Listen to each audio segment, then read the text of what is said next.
Hey, do you have a sec? There's something that I need to tell you. You have something to say? Over text? Why don't you just come here and say it to me in person? I mean, we share the same house after all. It's better to talk eye to eye, don't you think? Well, maybe you should reflect on why I don't want to talk to you in person. Honestly, just the mere glimpse of your face and the slightest noise of your voice makes me nauseous, I swear. Sweetie, there's really no need to use such awful language with me. I was just making a suggestion. Don't call me sweetie, and stop pretending to be my mom. You'll never replace her. Got it? You may have been married to my dad, but you will never be my mother. Never. So, stop bossing me around. I hate it when you act like that. I see what you mean, and I am sorry if I overstepped a boundary somewhere. I don't mean to do that, but I really don't see why something as small as this needs to turn into such a huge fight. I mean, I've been married to your father for 10 years now. We've lived together a whole decade. I thought we would have gotten along better by now. Especially now more than ever since your poor father passed away. It's just the two of us. So we'll have to learn to get along better. What? No way am I staying with you any longer than necessary. I want you out of the house as soon as possible. Do you get me? Excuse me? I'm sorry, but you want me to leave the house? Yeah, duh. That's what I just said. That is what this whole conversation is about.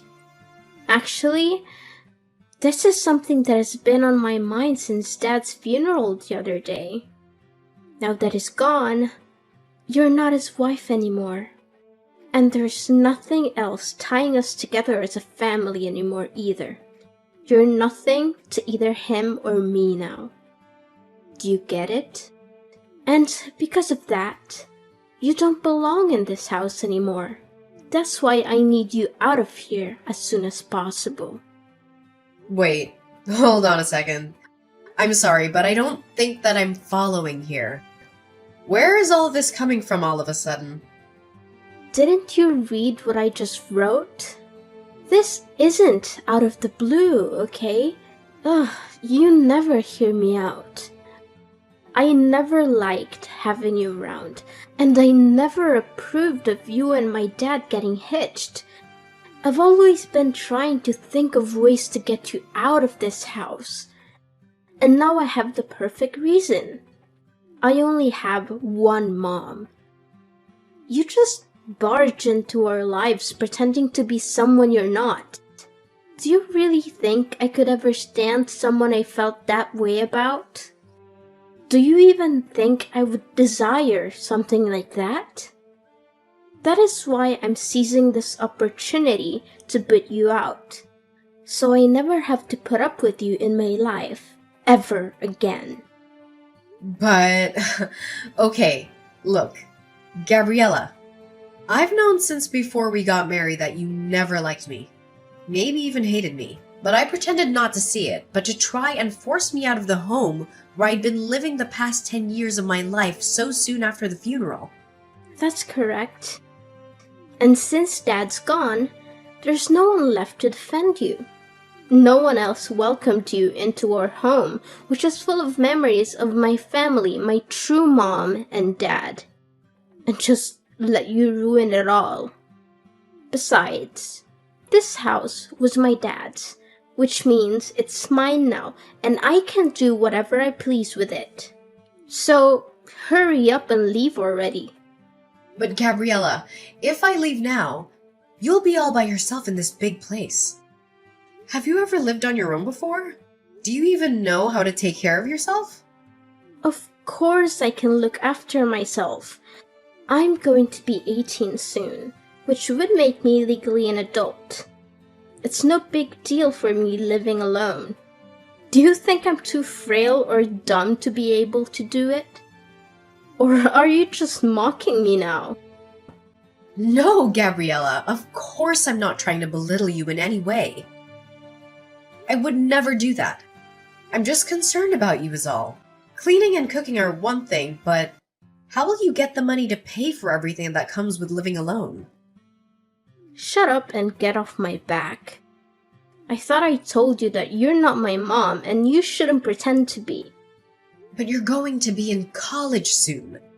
I'm just wondering from where you're going to find the money you need to survive. I mean, even what you inherited from your dad won't last forever, you know. Well, who asked you to worry about me anyways, huh? I certainly don't remember ever asking for your input. As for money, I'll think of something and make my own way in life. I really don't think it'll be as simple to do as you think. How many times do I have to tell you, just mind your own business?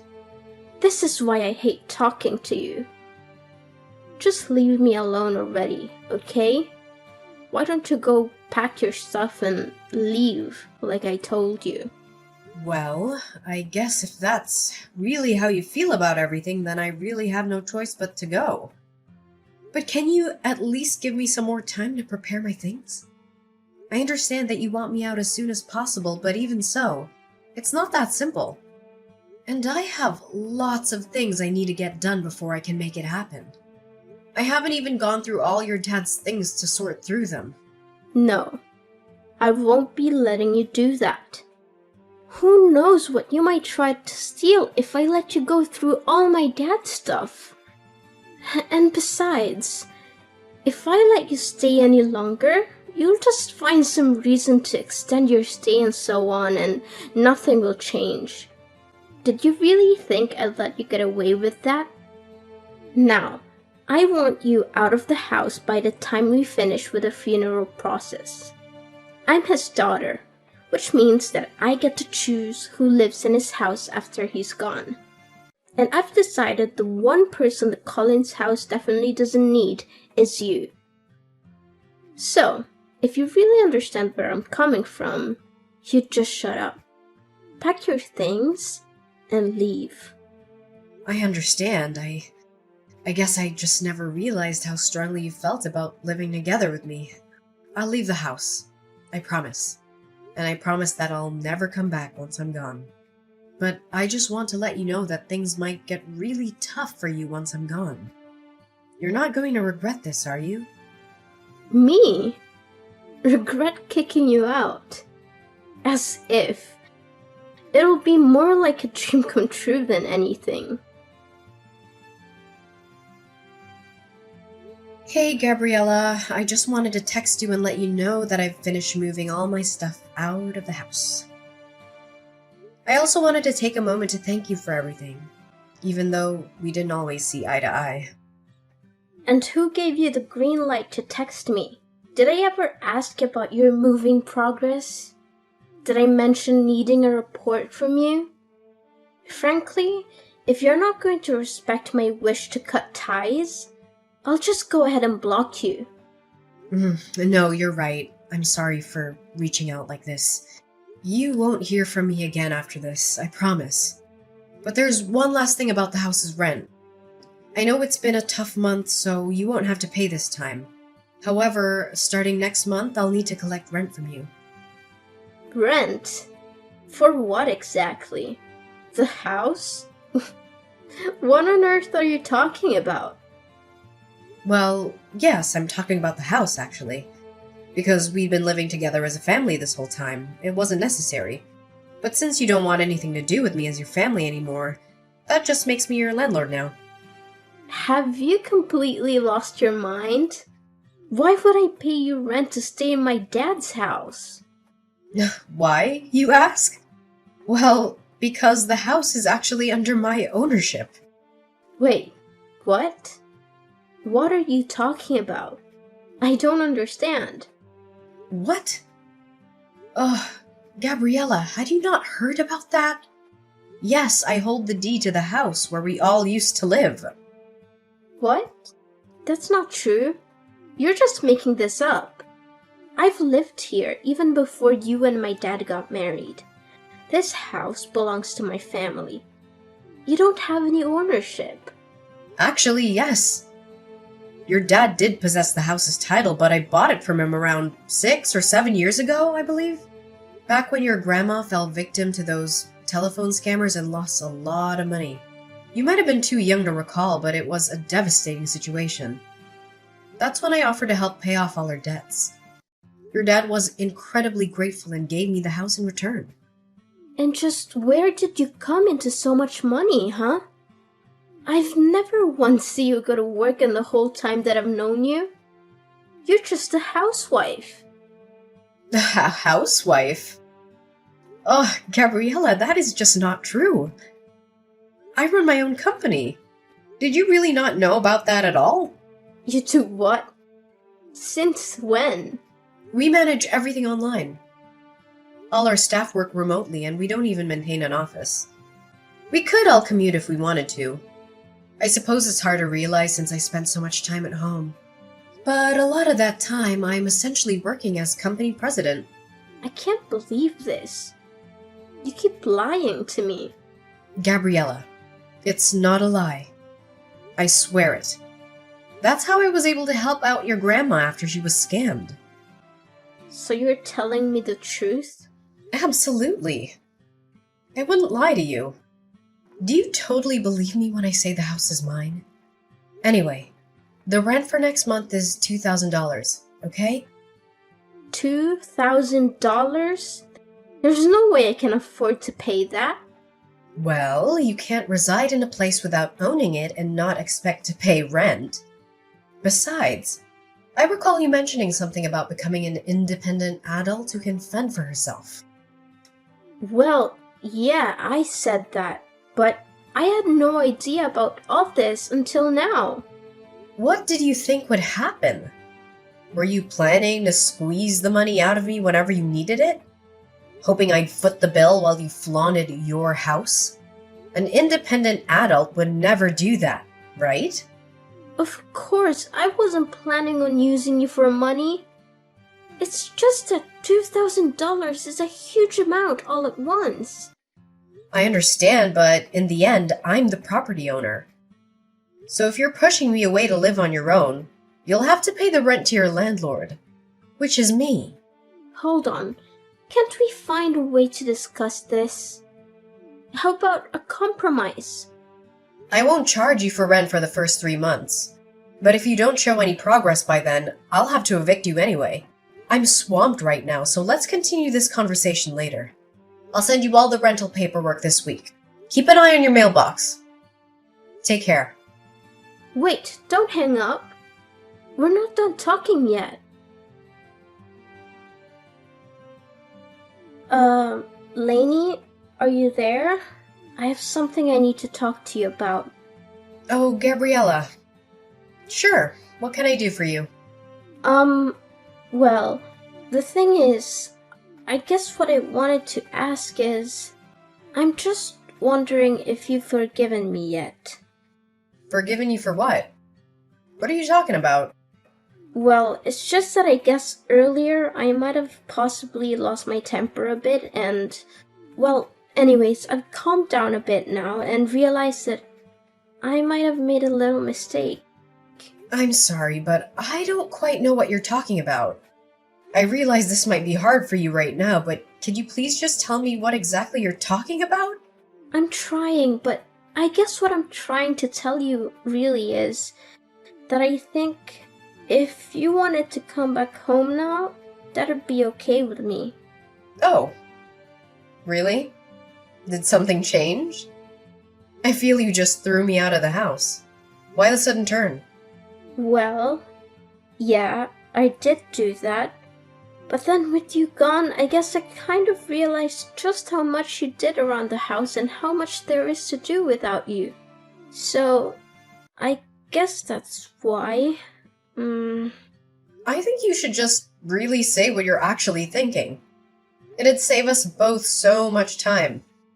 But if you're starting to see that managing a house all on your own is hard work, then yes, I completely agree with you. And so now I'm guessing that you don't have the money to pay rent? That you've changed your mind about kicking me out? I mean, if you word it like that, then... You know, even if I decided to pass up on everything that Grayson left me in the will and give it to you, I still don't think you'd have enough to be able to buy the house back for me anyways.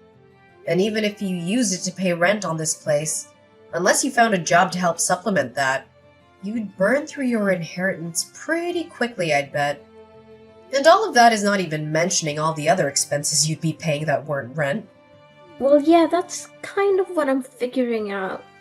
And on top of that, it's so hard to keep a place this big clean, and I hate having to cook for myself every day. Then I have my classes and homework to worry about. Plus I have to think of how I can afford the rent. It's just been making me feel ill both physically and mentally. But of course it is. I figure that living on your own might be especially hard for someone like you. I hope the cooking is going well, because I don't remember you helping out in the kitchen once, ever. And yet for some reason you thought you were ready to maintain a whole house by yourself? You're right. And I guess I just never realized all the things that you actually did do for all of us when we lived together. That's why I want to really, sincerely apologize for the bratty attitude that I treated you with the other day. I promise to never throw you out of the house again. You always pretended not to see how I really felt about you, but I don't want you to do that anymore. I promise that I'll do my best to see that we get along. So please come back. Yeah, I don't think so. But I just apologized. You hated me so much that you couldn't hold back from throwing me out of my own house just days after your dad's funeral. And now you only want me to come back because you're getting a taste of the real world. And you're realizing that it's not so easy on your own. I mean, have you put any thought into how you're going to go on like this? But I apologized. I thought about what I did and realized just how much trouble I caused you over the years. Please, I'm sorry. What else can I say? And I think that you're just saying that you're sorry. But the only real reason that you want me back is because you realized how hard it is to do things on your own. So now you want the person that used to cook and clean for you to come back and do all of that once again. No, that's not true. I promise. I really do want to make up with you and try and be friends. Well, that's the thing, Gabriella. I don't. I mean, come to think of it, I don't really have a single happy memory of interacting with you. I've worked so hard for so many years to try and get you to notice and appreciate me. But all you've done for the past 10 years is either ignore me or hurl abuse at me. You've only ever used my presence in this house for your own convenience. Even if you didn't realize it until just now. I really don't think I owe you the forgiveness you're looking for. Please don't say that. Surely we can talk this out. Please, I can't do this on my own. Please, Mom, I'm begging you. I thought you and I were nobody to each other. Why are you pretending like you're my daughter now? How could you? Anyways, I'll be expecting next month's rent soon. I'll send you my bank info soon. You can just make the payments through there, okay? See ya! Wait, please. It wasn't supposed to happen this way. I apologized. I reflected on my actions. Please come back to me. And so, after that, Gabriella kept trying to apologize. But honestly, it was clear that her main motives were centered around avoiding chores and dodging the rent. I eventually reached the point where I couldn't tolerate that attitude anymore. So I decided to take a different approach and got in touch with Grayson's older sister. She agreed to take Gabriella under her wing, aiming to instill some proper manners before college. With her experiencing raising 5 kids, 2 boys and 3 girls, who've all turned into wonderful adults, I feel she was the best person to teach Gabriella a thing or two about housekeeping, budgeting, and general etiquette. Meanwhile, I've been taking care of our now empty old house. I'm keeping it well maintained, hoping that one day Gabriella might actually mature into a self-sufficient adult. When that moment arrives, I plan to hand the house over to her. No strings attached. That will also be the day I gracefully step out of her life. Living with Gabriella again isn't something I'd want. But as the daughter of the man I loved, I genuinely wish for her to find her own path to happiness. So, that's the update for now. I appreciate you joining me on this journey. If you enjoyed this story, a thumbs up would be awesome. And hey, don't forget to hit that subscribe button so you can catch more content like this in the future. Thanks for tuning in!